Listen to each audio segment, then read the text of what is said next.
when we were 20 weeks pregnant with Victoria and her sister, we did find out that Victoria was going to be born with a cleft lip and a cleft palate. You know, it's always a surprise to find out that your child may be born with some sort of a difference.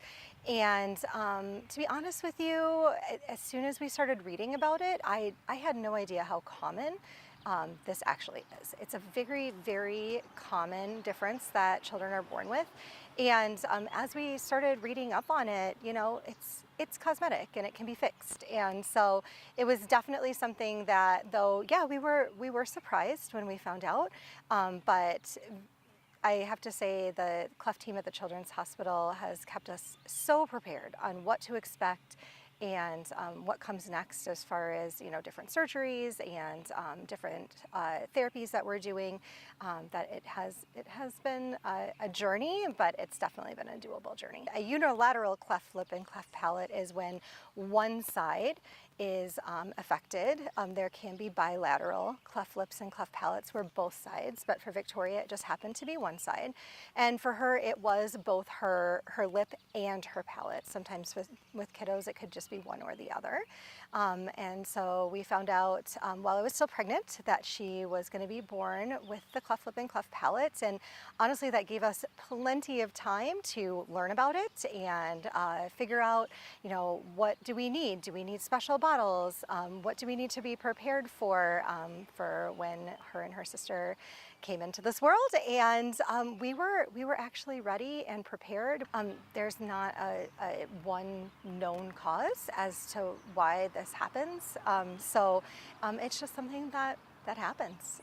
So yeah, there's not like a definitive cause as to why kiddos would be born with a cleft lip and a cleft palate. One thing that is really special is when we first found out that Victoria was going to be born with a cleft lip and a cleft palate, my older daughter received a book from one of the nurses at American Family Children's Hospital that just explained what it is to be a cleft baby. And so she totally knew exactly, you know, what her sister was going to look like and, you know, everything that was going to happen even before Victoria was born. So, you know, American Family Children's Hospital takes care of not just the child, but also the entire family as a whole. We were very blessed that American Family Children's Hospital in Madison was so close to us, so we were actually able to meet with the surgeon, Dr. Catherine Garland, and we were able to meet with her actually before Victoria was born, so we were very lucky in that sense. Meeting with American Family Children's Hospital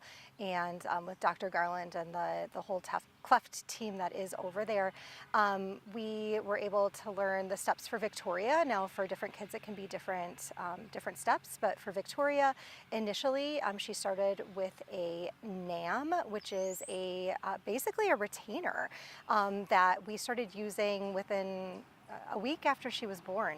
And the amazing thing about this retainer is that every week we would go in and get it adjusted by Dr. Allen in Madison, and he would adjust the retainer, and slowly but surely her cleft was growing together just naturally with her growth. So we started off with the NAM. She did have a lip surgery. And then after her lip surgery, she had her palate surgery. And after that, she's had a couple of ear tube surgeries as well. In Victoria's case, she happens to be pretty prone to ear infections, and so that's something that we've kept up on is making sure that her ear tubes are in to help prevent that. We haven't done a surgery in a while. We do have another surgery coming up here in September where she is going to be having her bone graft done. So they will be bone grafting from her hip into her palate. So that will be her next surgery on our journey. So obviously, you know, it's an impact to the family. It's unexpected surgeries that you just didn't have planned in the first place, right? But we're very, very lucky to have such a tight-knit family, and you know, everybody comes together and We're all here for Victoria, and whenever those surgeries happen, her twin sister is right there by her side. Her older sister is right there by her side. Her dad is all in, ready with fun toys and silly stories and wonderful things. So really, all of us as a family, we just come together and rally behind Victoria. What I wish more people knew about kids that have cleft lips and cleft palates is, first of all, it is just such a common difference that children are born with.